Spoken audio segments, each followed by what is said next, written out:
a maneira como a gente está desenvolvendo a personalidade dele, não é verdade? E aí eu queria compartilhar com vocês o que eu passei com os meus filhos. Eu tenho um filho de 27 anos e uma menina de 24, né?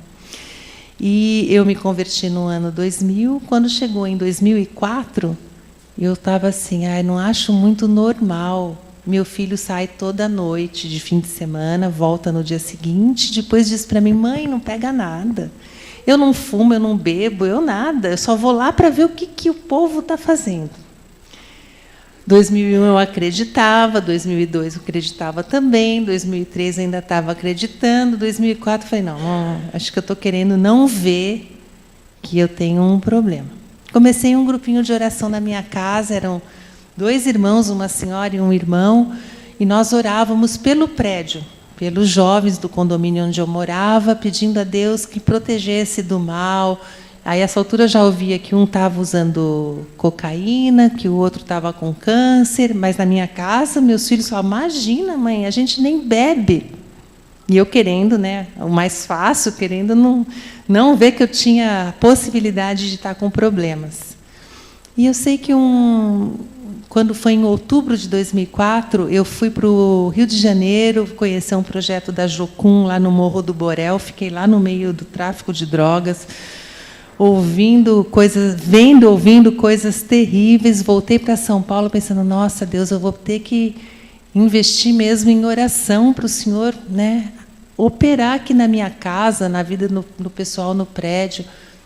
Isso foi no dia 12 de outubro, naquela semana do feriado. Quando foi no fim de outubro, tocou meu celular. Naquela semana, meu coração doía tanto, eu pensava até que eu ia ter um infarto, que eu estava com alguma coisa física no coração. Eu não entendi o que era, eu estava a ponto de ir para o hospital, toco o meu telefone, estava no serviço, e o senhor falou assim, é a mãe do João Paulo? Eu falei, sim.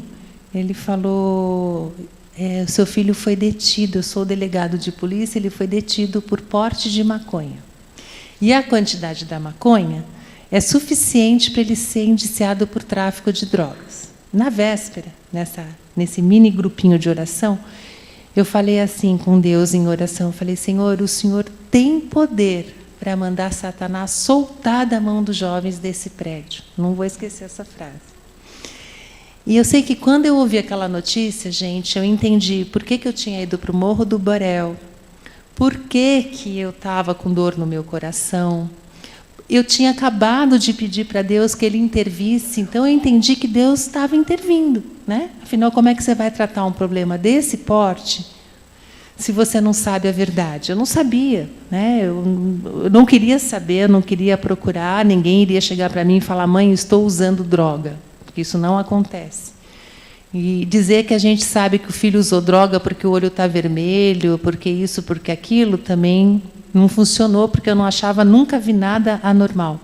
O fato é que eu liguei para o pai, eu sou divorciada, a idade da minha filha, 24 anos, falei, olha, está acontecendo isso, isso e isso, eu não quero chamar advogado, eu não quero dar dinheiro, eu não quero solução passa-pano.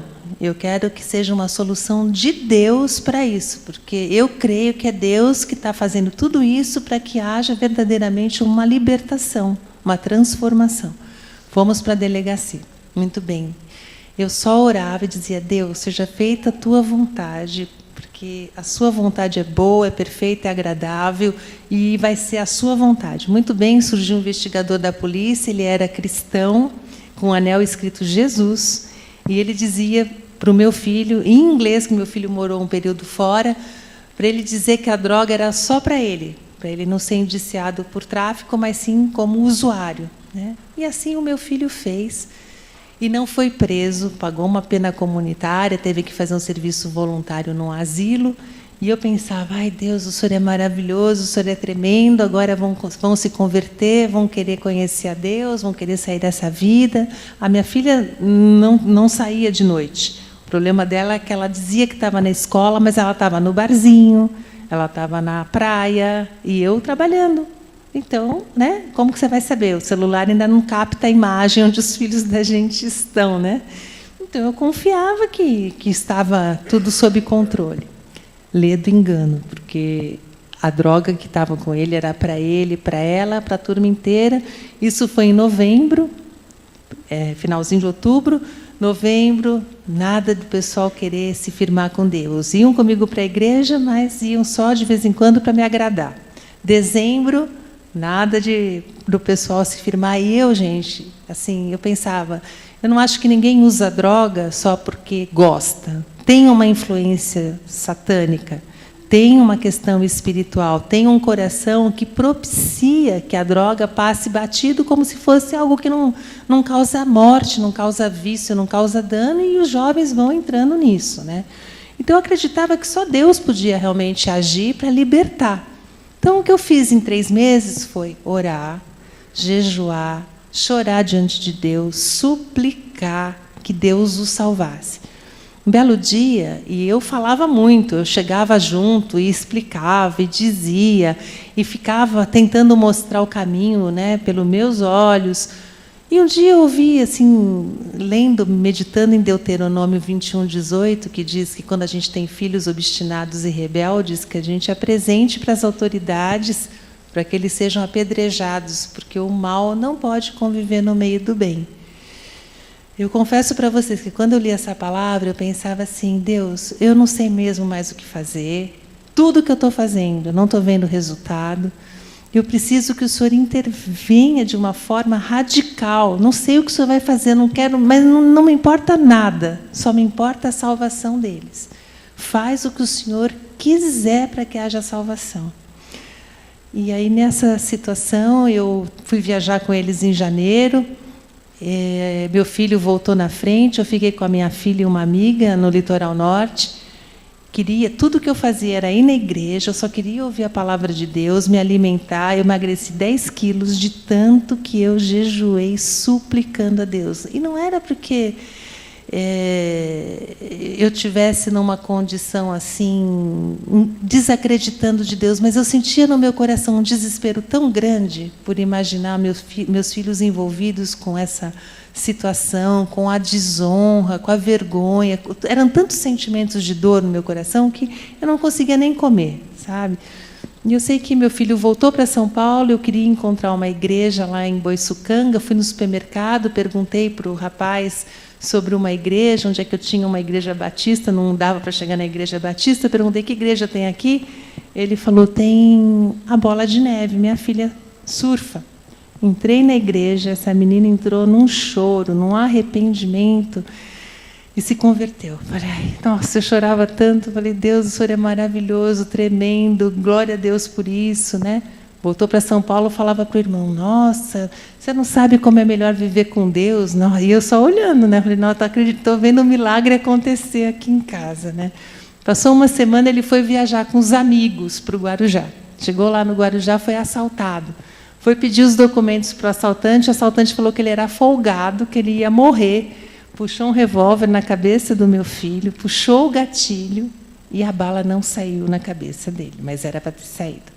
Ele voltou para São Paulo murcho, 1,90 m, pequenininho, ele era todo, né, imponente, arrogante, murcho.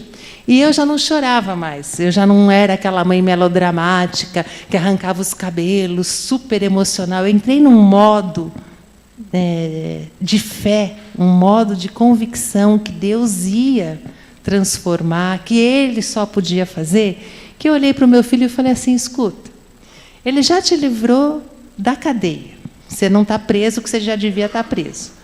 Agora você foi liberto da morte. Você acha que vale a pena você medir força com Deus? Ele olhou para mim e falou assim, acho que não vale não, mãe. Falei, então, vamos para a igreja para você se dar conta do que Deus tem para a sua vida? Graças a Deus, entrou na igreja uma semana depois. Em uma semana, tinha 2 filhos salvos, né? E eu aprendi demais, gente, porque toda essa vivência me fez perceber que, em virtude da história de vida que eu tive, minha mãe morreu muito cedo, meu pai nunca foi um pai presente, eu cresci com muita carência emocional, depois eu me casei, meu marido foi embora, né? Então, assim, eu era um poço de autossuficiência.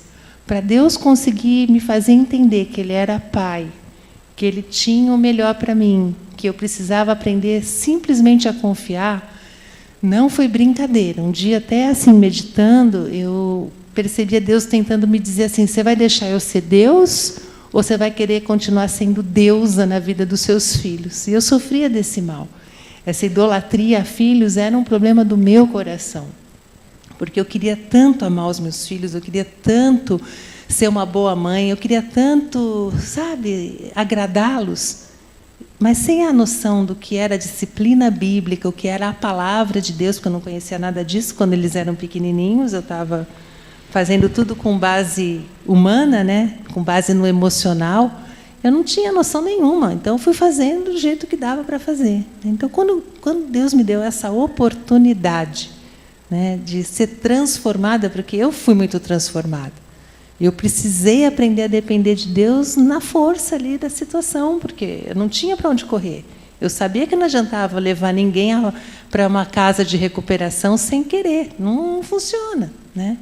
E sem tratar o espírito, ninguém é liberto.